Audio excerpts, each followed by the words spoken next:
अस्सलाम वालेकुम नाज़रीन, हम आपको अपने चैनल उर्दू गेटवे पे वेलकम करते हैं, जहां आपको देखने को मिलती हैं मालूमाती और दिलचस्प वीडियोस सिर्फ यूट्यूब पर।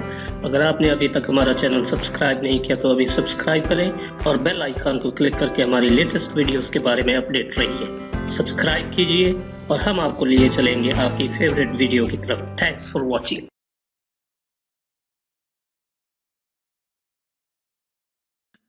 अजीज दोस्तों, सुल्तान नूरुद्दीन जंगी एक अजीम फातेह, शफीक, हुक्मरान और इल्म परवर बादशाह था। आपका मुकम्मल नाम नूरुद्दीन अबुल कासिम महमूद इब्ने इमादुद्दीन जंगी था। आप फरवरी 1118 ईस्वी में मूसल नामी शहर में पैदा हुए। आपके वालिद सल्तनत जंगी के बानी थे, जिनके इंतकाल के बाद उनके बड़े बेटे सैफुद्दीन गाजी और छोटे बेटे नूरुद्दीन जंगी के दरमियान सल्तनत का बंटवारा हो गया। नूरुद्दीन जंगी के हिस्से में हलब की सल्तनत, जबकि सैफुद्दीन गाजी को मूसल की हुक्मरानी दे दी गई। नूरुद्दीन जंगी ने अपनी कायदाना सलाहियतों की बिना पर आसपास की रियासतों को अपनी सल्तनत में शामिल कर लिया। इसके अलावा उन्होंने मुल्क शाम और ईरान के कुर्ब जवार में वाक़ सल्तनतों का आपस में इत्तेहाद भी कायम किया और यूं सलीबी दुश्मनों के खिलाफ जंग का आगाज कर दिया। आपने पहली सलीबी जंग में सलीबी रियासत अंताकिया पर हमला करके कई कलों पर कब्जा कर लिया। दूसरी सलीबी जंग के दौरान ईसाइयों की दमिश्क पर कब्जा करने की कोशिशों को नाकाम बना दिया। दूसरी सलीबी जंग में फतह की बदौलत ही मुसलमान तीसरी सलीबी जंग में फतह याब होकर बैतुल मुक़द्दस वापस लेने में कामयाब हुए। लेकिन इन तमाम वाक़यात के बावजूद उनकी शोहरत की वजह उनका वो ख्वाब बना जिसमें हुज़ूर सल्लल्लाहु अलैहि वसल्लम ने आपको 3 मरतबा ज़ियारत कराई और उन 2 ईसाइयों की साजिश को नाकाम बनाने की हिदायत दी, जो आप सल्लल्लाहु अलैहि वसल्लम के जसद अनवर को नुकसान पहुंचाने की गर्ज से खंदक की खुदाई में मसरूफ़ थे। ये वाक़या तमाम कुतुब तारीख़ में मौजूद है। इसका जिक्र शेख अब्दुल हक मुहद्दिस देहलवी रहमतुल्लाह अलैह ने भी अपनी किताब तारीख़ मदीना में किया है। शेख साहब तहरीर करते हैं कि समहूदी के कौल के मुताबिक ईसाइयों ने ये साजिश 557 हिजरी में मुरतब की। उस वक्त शाम के बादशाह का नाम सुल्तान नूरुद्दीन जंगी था और उसके मुशीर का नाम जमालुद्दीन अस्फहानी था। एक रात नमाज तहज्जुद के बाद सुल्तान नूरुद्दीन जंगी ने ख्वाब में देखा कि रसूल करीम सल्लल्लाहु अलैहि वसल्लम 2 सुर्खी माइल रंगत के आदमियों की तरफ इशारा करके सुल्तान से कह रहे हैं कि मुझे इनके शर से बचाओ। सुल्तान हड़बड़ा कर उठा, वुज़ू किया, नवाफिल अदा किए और फिर उसकी आंख लग गई। ख्वाब देखने के बाद आप यहाँ क्यों बैठे हैं, इसका अब किसी से जिक्र न करें और फौरन मदीना रवाना हो जाएं। अगले रोज सुल्तान ने 20 मखसूस अफराद और बहुत से तहाइफ के साथ मदीना के लिए कूच किया और 16वें रोज शाम के वक्त वहां पहुंच गया। सुल्तान ने रोज़े रसूल पर हाजिरी दी और मस्जिद नबवी में बैठ गया। ऐलान किया कि अहले मदीना मस्जिद नबवी में पहुंच जाएं, जहां सुल्तान उनमें तहाइफ तकसीम करेगा। लोग आते गए और सुल्तान हर आने वाले को बारी बारी तोहफा देता रहा। इस दौरान वो हर शख्स को गौर से देखता रहा, लेकिन वो 2 चेहरे नजर न आए जो उसे एक रात में 3 बार ख्वाब में दिखाए गए थे। सुल्तान ने हाजरीन से पूछा, क्या मदीना का हर शहरी मुझसे मिल चुका है? जवाब असबात में था।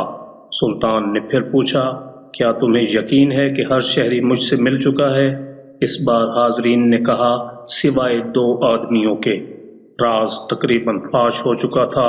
सुल्तान ने पूछा, वो कौन है और अपना तोहफा लेने क्यों नहीं आए? बताया गया कि ये मराकश के सोम सलात के पाबंद 2 मुत्तकी बाशिंदे हैं। दिन रात रसूल करीम सल्लल्लाहु अलैहि वसल्लम पर दरूद व सलाम भेजते हैं और हर हफ्ते मस्जिद कुबा जाते हैं। फैयाज और मेहमान नवाज हैं, किसी का दिया नहीं लेते।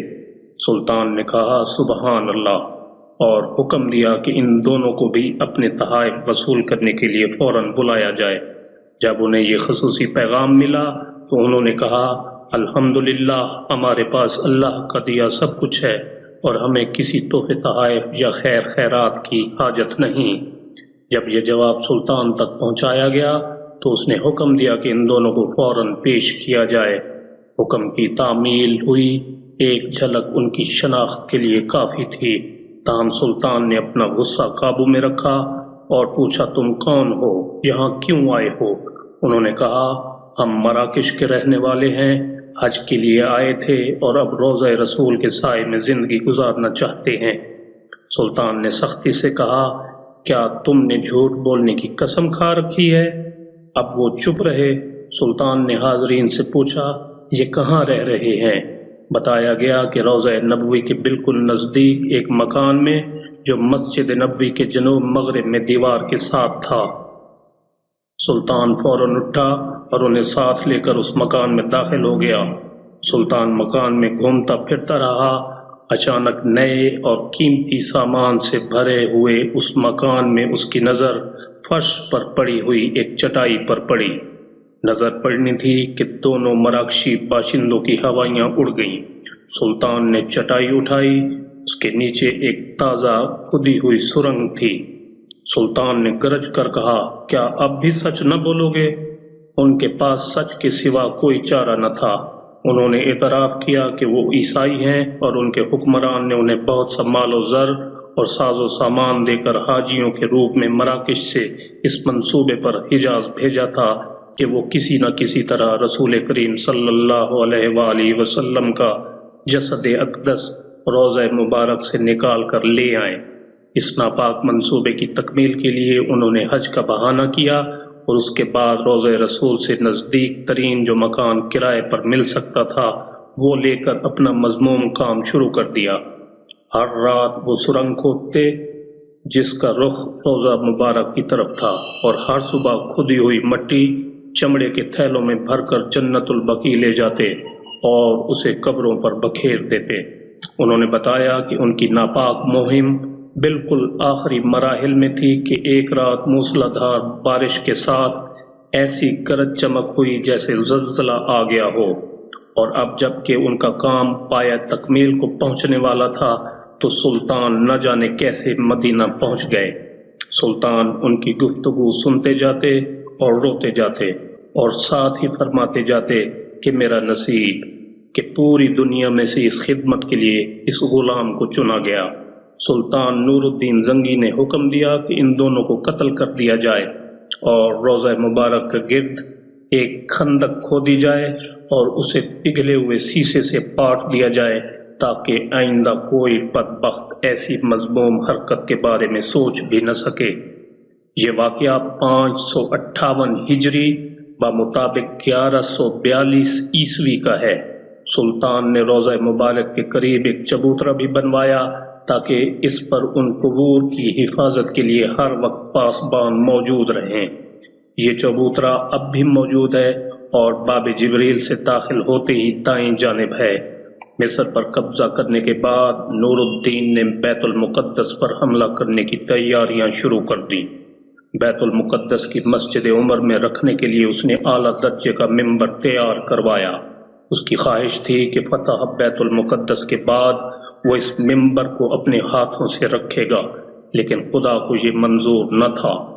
نور الدین ابھی حملے کی تیاریاں ہی کر رہا تھا کہ زنگی کو حشاشین نے زہر دیا، جس سے ان کے گلے میں سوزش پیدا ہو گئی جو کہ ان کی موت کا باعث بنی۔ 15 مئی سن 1174 عیسوی کو ان کا انتقال ہو گیا۔ انتقال کے وقت نور الدین کی عمر 58 سال تھی۔